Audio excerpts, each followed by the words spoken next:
Hi everyone, this is Nibiru Watcher, watching the sunrise, and now this object is now at the 7 o'clock position. I'm going to catch it on time-lapse and regular video. Let's zoom in a little further on this. See it behind the trees, the lens flare over here. Let's zoom in on that. See,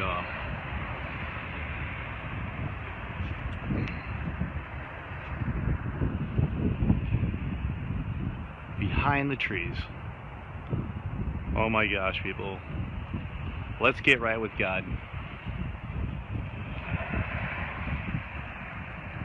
I will show wonders in the heavens and in the earth.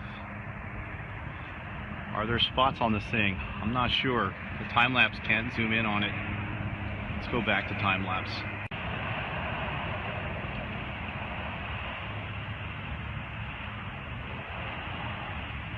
Hi everyone, this is Nibiru Watcher, observing this second object. See the trees in the background. I've been catching this on time-lapse. See if I can see the trees blowing in the background. What is that object? Is it Nibiru or its moon? And that black object, maybe this, it couldn't be Nibiru, it's moving too fast around the sun. Or is it? Wow. Let's see that black object inside. There's almost the center of this second object. Let me zoom out a little bit. Now I'm going to leave it just like that, actually.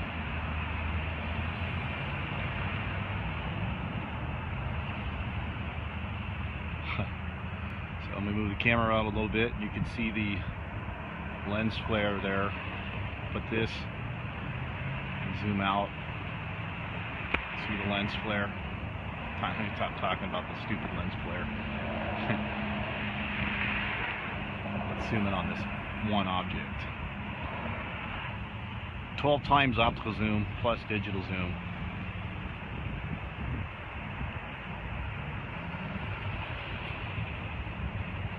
Appears to be moving closer to the sun and rotating definitely counterclockwise. It should be tracking it all throughout the day. So surprised that they're letting us see this with no chemtrails this time.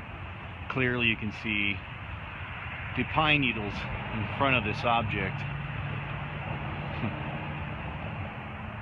If you say lens flare, well, I've already left my piece with that. See if I can zoom in just a hair better. I don't know if I can zoom in any better. I'll leave it alone.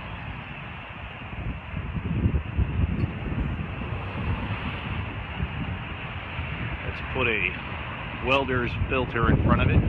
See what it looks like.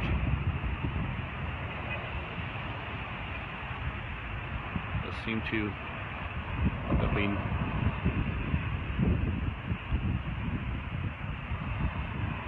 be too smooth of a round object to be a sun. It looked like Nemesis at first when it was low on the horizon, but since it's been following up with the sun, it's fast, almost as fast as the sun is moving. Actually, it must be moving faster.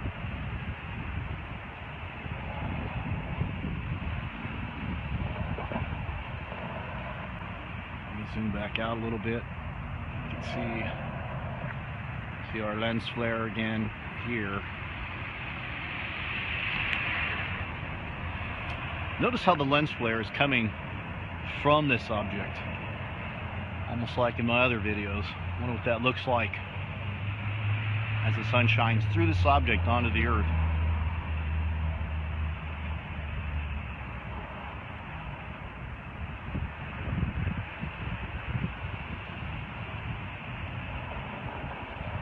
Okay, I'm going to go back to time-lapse mode.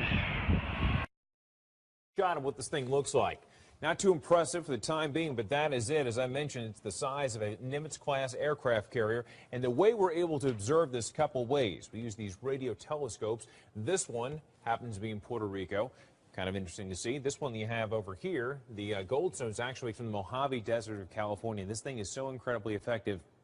it can actually get an object, take a peek at an object some 10 billion miles away from planet Earth. So pretty amazing stuff.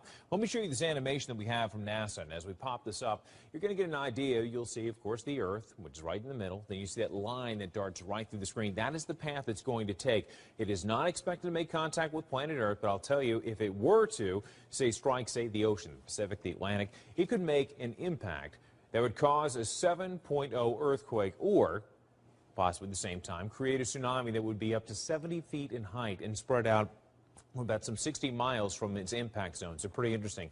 Good thing is, again, not expected to hit planet Earth, but it's going to make another pass a little bit closer in the year 2092. I think we're going to be okay. Maybe our grandkids might have some issues, though. Okay. Maybe great-grandkids. Thanks, Reynolds. You bet. Wow, you're thinking way far ahead. Long term.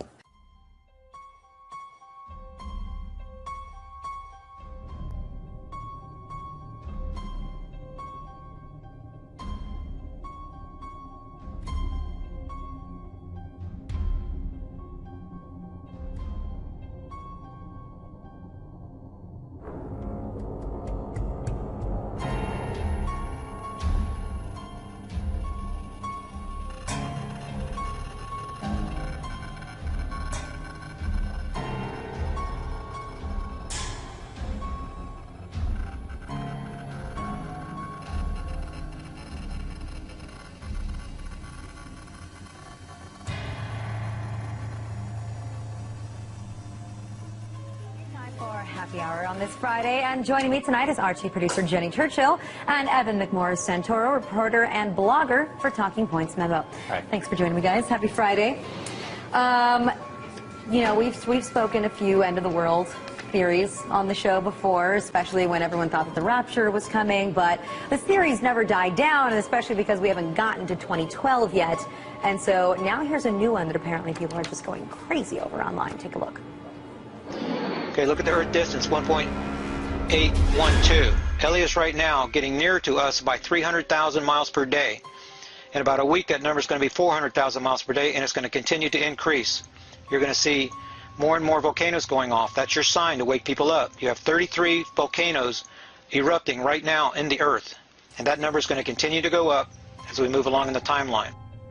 Vote on the news, and here's the winner. There's a huge hidden heavenly body right here in our solar system. Evidence is mounting that either a brown dwarf star or a gas giant planet is lurking at the outermost reaches of our solar system, far beyond the planet Pluto.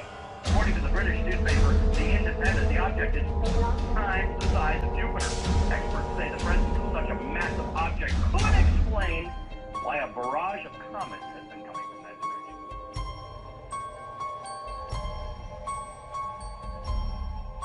It's been almost 10 years since little Pluto was demoted from being a planet, but today scientists from the California Institute of Technology have announced that they finally have solid evidence for a planet X, a true ninth planet on the edge of our solar system. It is believed to be far beyond the orbit of Pluto, roughly the size of Neptune, with a mass 10 times that of Earth.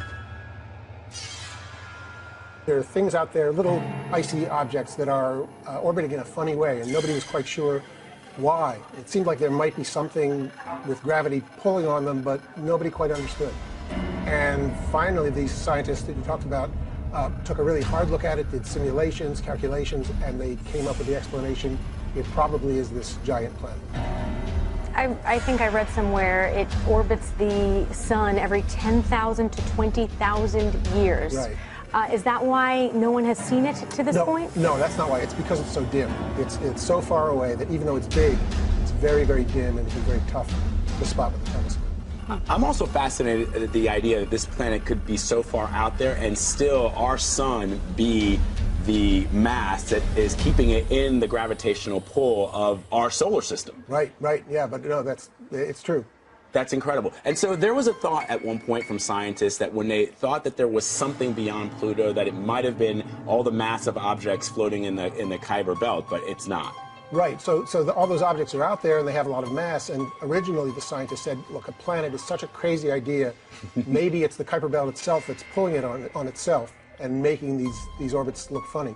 And when we talk about the mass of this planet X, this ninth planet, being 10 times that of Earth, for those who are not scientists, what does that really mean, the mass of a planet versus Earth's mass? Well, if you could put it on a scale, how much it would weigh. Yeah. I mean, that's really it. And so it's bigger, it's bulkier, it's got more heft, it's got more gravity. It's this huge elephant in the living room, except we didn't know it was there. You mentioned that scientists haven't seen it yet because of how far away it is and how dim it is. Is there a way for them to get visual evidence? Yes, so the biggest telescopes in the world can theoretically see this thing if they're looking in exactly the right place. And with the publication of this new paper today, they are now going to start to look in earnest. How much further out there is this planet X than the rest of the planets in the solar system? I mean, it's well, so Pluto we think of as the really out at the very edge, the very farthest thing that you could call a planet, even though we don't anymore. And I'm still supporting Pluto's right to be a planet. But this thing is 5 times further out than Pluto. Fascinating. Is there any chance it's not a planet? No, there's always. It's very foolish to say no chance because you know, you just don't know what you don't know. But the odds are looking very, very good. 60 billion miles from the sun. Yep. Amazing stuff. Michael Lemonick, thank you so much. Fascinating stuff. Great, thanks.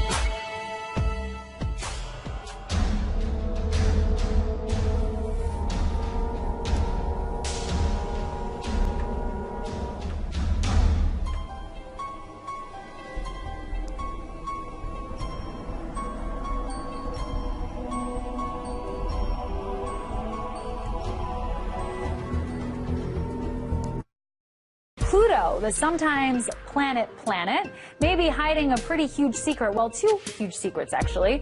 Astronomers in Spain believe that hiding behind Pluto, obscured from our view, are 2 additional giant planets. Spanish scientists in Madrid discovered the potential for the 2 massive celestial bodies at the outer reaches of our solar system after studying strange patterns in the orbit of rocky objects around Pluto, including the newly discovered dwarf planet 2012 VP113. Scientists believe the first hidden world would be about 10 times the mass of Earth. They believe that this planet is moving in resonance with a bigger planet that is somewhere between Mars and Jupiter in size and would orbit 200 times the Earth's distance from the Sun. But can we ever conclusively confirm the existence of these 2 planets? Well, Scott Shepard at the Carnegie Institution for Science had this to say. As there are only a few of these extremely distant objects known, it's hard to say anything definitive about the number or location of any distant planets. However, in the near future, we should have more objects to work with to help us determine the structure of the outer solar system. So there you have it. Time will tell. Now, here's the asteroid story. An asteroid the size of the Rose Bowl, more than 1,000 feet across, fields its way toward the Earth right now. It'll come by first in 2029, and we'll see it up there. It'll be closer than our satellites, a thing the size of the Rose Bowl hurtling through the air. And then it comes again in 2036, and that's when it may get interesting. The debate over just how close it'll get is sparking some serious debate between Russian scientists and American scientists. Here's a satellite picture of the thing. This is from, well, this and, you know, this tells you nothing. But you see it there? I don't know, that circly thing in the middle maybe? This was from 2004. It doesn't look very intimidating here. Both sides seem to agree that in 3 decades, the asteroid will fly very close to Earth. But Russian scientists warn that our planet's gravity could change the asteroid's path and set it on a collision course. NASA scientists say there is a minuscule, little bitty chance of that happening. 1 in 250,000. Better than winning the lotto, and somebody will. Joining us now, Michio Kaku. He's a theoretical physics professor at City University of New York, CUNY. He's also the author of Physics of the Future. And a new book coming out in about a month, and we'll tell you about that in about a month. So, good to see you. 2029, it flies by underneath the satellites. That's right. Mark it on your calendar. Friday the 13th, April 2036. Well, that's big the one. second pass. On the second pass, right? The first pass, like you said, it comes right underneath our satellites. You can actually see it whizzing right overhead. Wow. And on the second pass, it might actually be a nation buster. It'll take out Germany. It'll take out France, England. Not England. Right. Or the entire northeast of the United States. It'll hit with the force of 100,000 Hiroshima bombs. Really? If it hits. If it hits, right. It's a catastrophe beyond human comprehension. And the head of the Russian Space Agency has said that the Russian scientists should think of some ways of deflecting it or handling this menace in 2036. What are we going to do? Shoot it with a laser? Well, everyone thinks we'll send Bruce Willis out there with the space shuttle. But the space shuttle can't even reach outer space. We're phasing it out, and the space shuttle only spins wheels around the planet Earth. It cannot even go to deep space. We need a new booster rocket to take us out there. Maybe China will build us one. Maybe, and then we have to nudge it out of the way. The farther it is, the easier it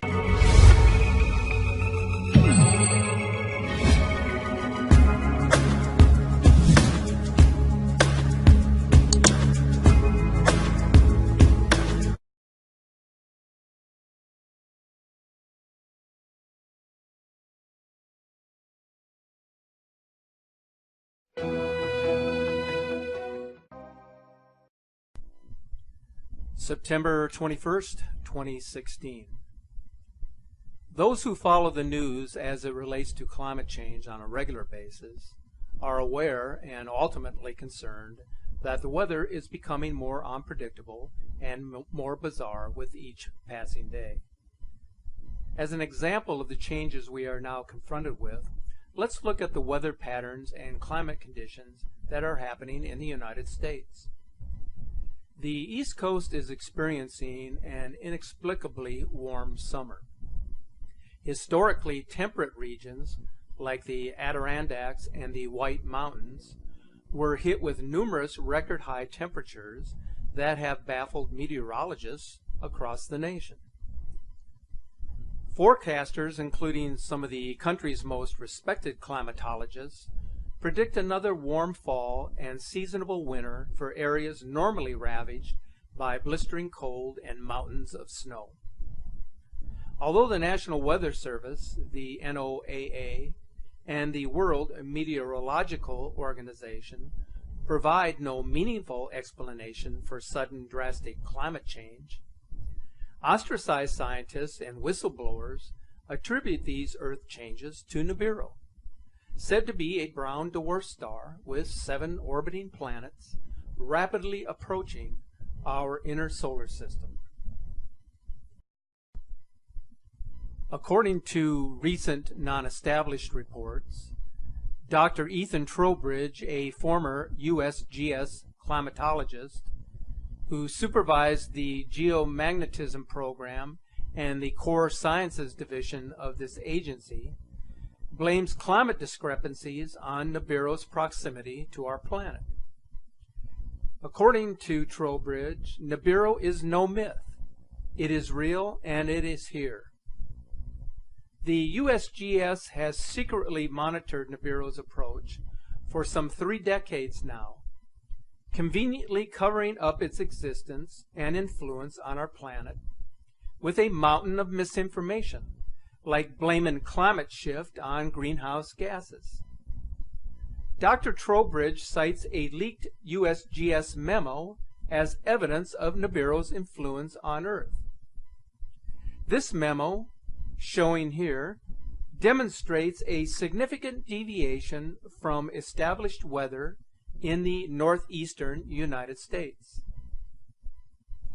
If all information is accurate, this forecast depicts a dangerous rise in median temperatures along the eastern seaboard. Many noteworthy scholars have argued that even a worldwide 3-degree shift will destabilize the Earth's atmosphere and plunge this planet into another ice age with a resulting pole shift. Do you know who this man is? His name is Damir Zakharovich. He is a Russian astronomer and former scientific advisor to Vladimir Putin. Earlier this year, he divulged information about the dark star to Pravda,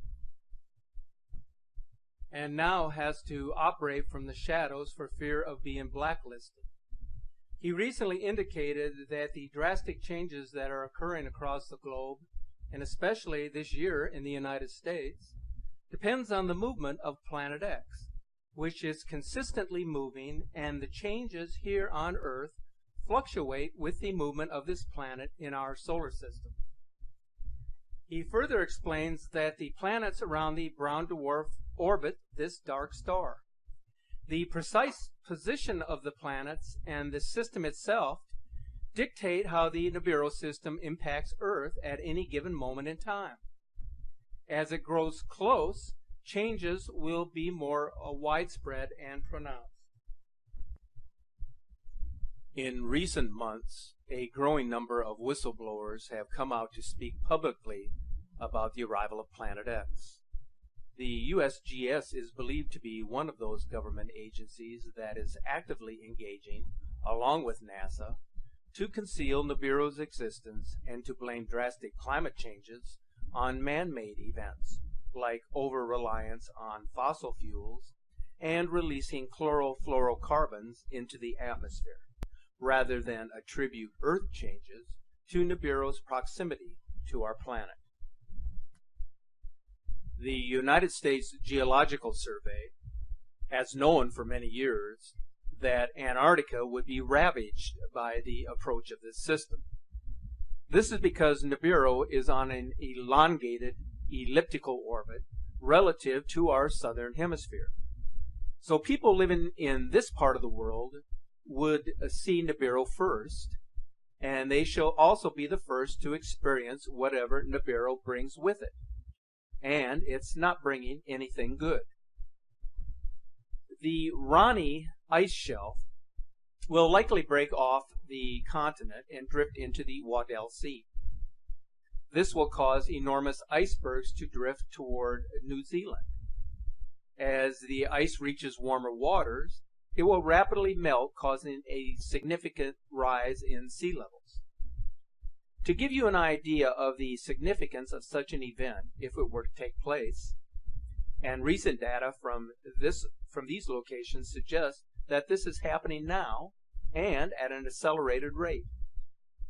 Take a look at this video of what our future continents may look like.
The Ross Ice Shelf, the world's largest at 487,000 square kilometers, roughly the size of France, may also separate from the continent, causing mountainous clusters of ice to float south towards New Zealand and Australia.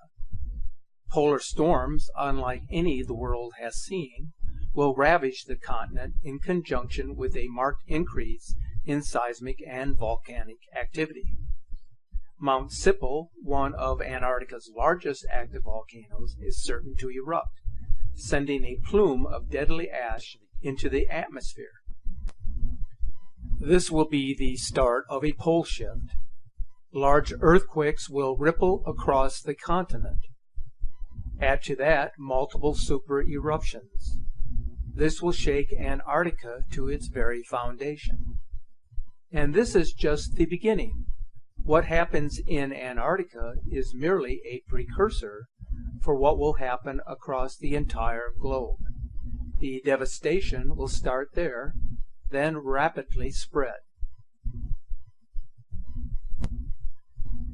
Scientists who are aware and who know of this approaching system have indicated that those living in the southern hemisphere will be the first to witness its destruction, but that those who live in the northern hemisphere should be prepared for what's coming, as the geography of North America will be forever changed by the rising sea levels and tsunamis that will affect all three coastlines of the United States. Those living in large metropolitan areas near coastlines will be affected in unimaginable ways by these drastic changes, as the coastlines of the United States will be several hundred miles inland from their current locations. It may be interesting to note that this data matches warnings issued by other Nibiru whistleblowers and researchers. Renegade astronomer Paul Cox and Nibiru enthusiast John Moore have released maps depicting North America's post-Nibiru coastlines. I know this all sounds horrible and almost unbelievable. This depiction is what we would call a perfect nightmare scenario for millions of people. But it is important that you remember one thing above all else. Humans have a strong desire to survive. So although lives will be changed in the blink of an eye by what approaches, life will continue on this planet in one form or another, as it always has. I would like to direct your attention to a few very intriguing images and videos that I received just recently. Now, I would encourage you to continue sending your images and video captures to our Facebook page at the address shown here.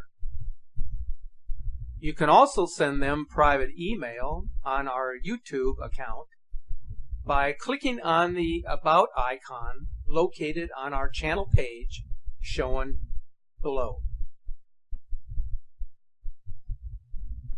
The first image captured from the SOHO imaging website on September the 16th is showing a massive object just below the ecliptic plane, which is shaped similar to a comet.